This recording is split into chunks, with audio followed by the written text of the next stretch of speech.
María Hernández Trejo, de Tultitlán, 53 años. ¿Qué opinión tienen sobre la meditación y los movimientos involuntarios que se dan mientras se practica? Cuando yo medito, se me empiezan a mover las manos y otras partes del cuerpo. ¿Qué edad tiene? 53 años. Bueno, pues siga meditando y no se preocupe. La meditación consiste en dejar la mente en blanco, en respirar profundamente, y si su cuerpo reacciona a otros estímulos, pues déjelo, no hay problema. Si a usted le sirve y logra el objetivo, pues adelante. Siempre ha sido útil, pero en México, aquí en el DF, meditar, ¿qué es eso? ¿Qué es eso?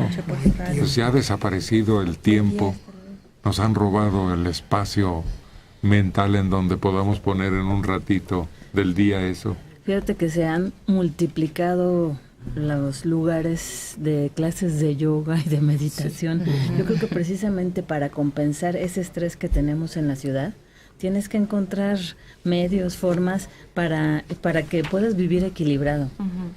Entonces, escuelas de meditación, de budismo, centros, puedes encontrar muchísimos. La Colonia Roma y la Condesa en especial son lugares que están invadidos por este tipo de prácticas. Sí, antes se meditaba en el camión. A veces quieres meditar antes de quedarte dormido, ¿no? Ya que pones la cabeza en la almohada y ¡pácatela! Te vas hasta el día siguiente. Sí, pero no hay nada como recorrer del Poli a CEU o de la Villa CEU. Meditas, pero todo. La respiración es la clave. Puedes no estar meditando ni en un espacio ni en un lugar específico con el olor a incienso y la velita. Si aprendes a respirar, puedes robarle durante el día tiempos para que te relajes. La respiración es todo, nada más. Hubo una llamada muy curiosa.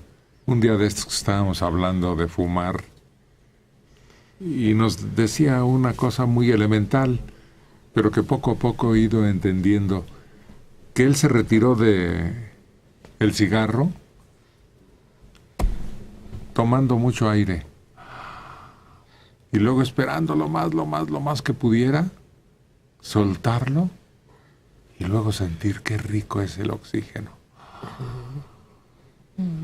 Me pareció al principio sin importancia y sin embargo sí la tiene, es autocontrol. Sí, precisamente la introducción al yoga es el saber respirar y usar todos los pulmones. No un pedacito nada más. Y no sabemos. Me explicaba un experto en ese tipo de uso corporal que nosotros creemos que hinchar el pecho, como las mujeres levantar el busto, es intensificar el consumo de oxígeno y beneficiarlo corporal.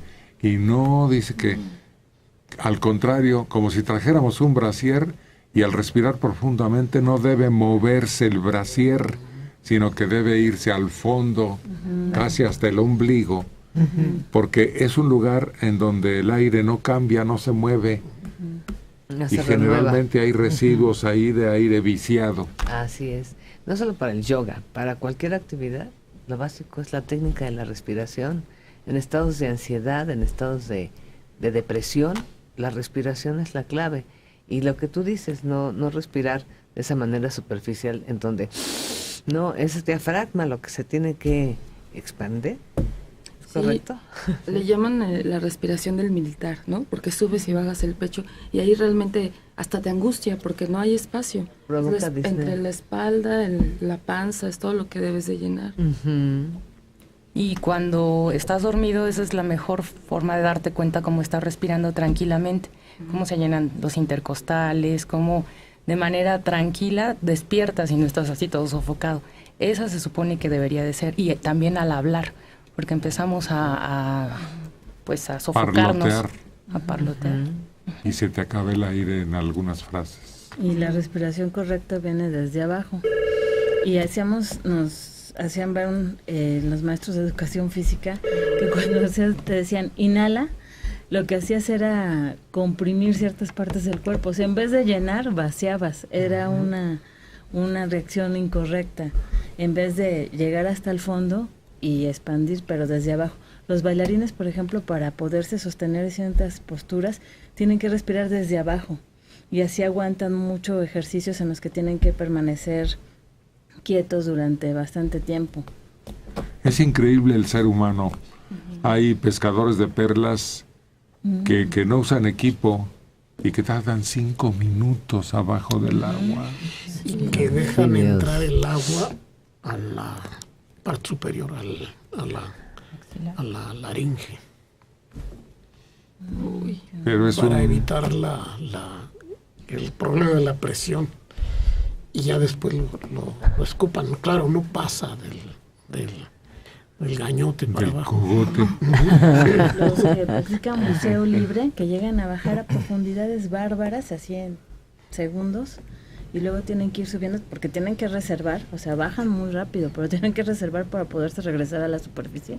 Practican mucho la meditación, es básico, están horas y horas meditando para poder sostener, para poder aguantar la respiración y llevarla a una forma en que manejan lo que es la bradicardia, lo que hacen muchos animales como las ballenas que aguantan mucho tiempo dentro del agua, que son latidos más lentos. Bajan todo su nivel de funcionamiento en el cuerpo. Pues eso lo hacen los faquires. Acuérdense que un faquir precisamente baja la temperatura de su cuerpo a voluntad y baja la respiración a voluntad y baja, lo más increíble, los latidos del cuerpo. El ritmo cardíaco. A voluntad. Eso. La bradicardia. Es eso precisamente, y los monjes del Tíbet también. El Dalai Lama. Así es. Es el campeón actualmente. Es parte de la limpieza. Rankeado en el primer lugar, dijeran. Oye, vamos a matar. Cuate, ¿cómo se llama? Mandela, oye. También. ¿Qué respiración tendrá? ¿Qué lucha por la vida? Es coma inducido. ¿Qué tenacidad de carácter? ¿Qué? En coma inducido está Mandela ya, pero ahí sigue respirando, pues. Pero aparato. de todos modos, antes de llegar al coma inducido, era autónomo, totalmente. Sí, lo manejaba a voluntad. Sí. Oye, resistir en esa celdita tantos años y llegar a donde tenía que llegar hasta arriba, te habla de mucho carácter y de mucho control mental. Sí. 28 años. Fíjate, en una prisión mínima. Sí, uno por uno. Solo veía un paisaje, un cuadrito en una ventana abierta.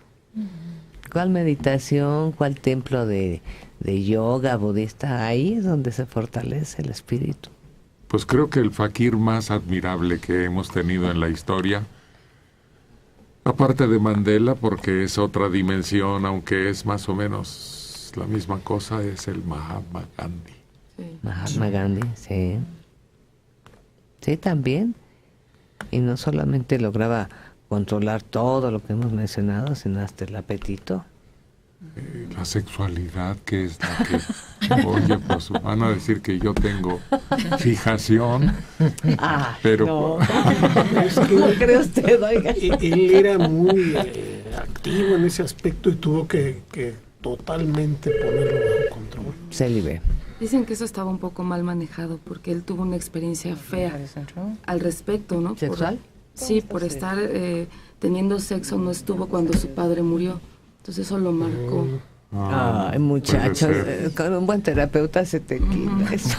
¿Para qué sacrificarte? Ahí vamos a matar el momento romántico. Los suspiros no es porque estés enamorado. Es una disnea, es un problema de los alvéolos cerrados, ni modo. Pues, de falta de oxígeno. Sí. Son tan hermosos. Pero ustedes sigan pensando que es amor. Además siempre dan en esa situación, Dora. Sí, son infaltables en el enamoramiento, en el pensar, en el ahondar en tus vivencias y disfrutarlas ahí mismo o traerlas a tu cuerpo. 55 años tiene José Morales Trenado, de Naucalpan. Otro hombre que tenía un gran control de respiración era el gran Houdini. Podía meterse en un cubo de agua, estando encadenado, y zafarse poco a poco sin caer en la desesperación. Era más fakir que mago, Houdini. Portentoso, con un capacidad de entrenamiento físico hasta lo indecible. El episodio ese de que se mete a un río congelado y no puede salir porque no encuentra el agujero de salida y ya lo dan por muerto, solo su esposa se queda esperando ahí y finalmente llega, encuentra la salida y llega caminando. Sin apanicarse, como dicen ahora, regodeándose con la palabra. Eso es lo sorprendente. Porque el pánico mata a mucha gente. Sí. Paraliza. Sí, y él se acordó que se lo arrastra el agua del río.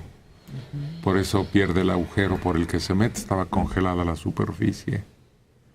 Y como lo meten en una jaula, había que escaparse de la jaula, librarse de las cadenas y luego llegar al agujero. Pero lo arrastra la corriente. ¿Y se acuerda él que entre el agua y el hielo, la capa de hielo?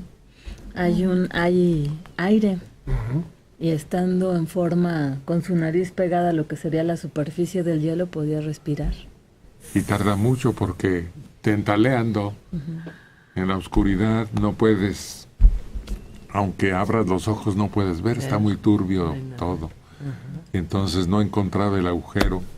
Y cuando ya todos se habían ido dándolo por muerto, la esposa es la única que tiene fe en que este desgraciado no se me muere aquí, no me ha dado el gasto. Y es que hace algo, no encuentra salida, pero llega a la orilla y en la orilla ya se puede apoyar con los pies. Entonces empuja con la espalda y levanta el hielo porque no lo rompe, romperlo es difícil. Pero en la orilla está pegado a la tierra, el hielo. Entonces nomás lo levanta como una costra. Como una tapa. Sí.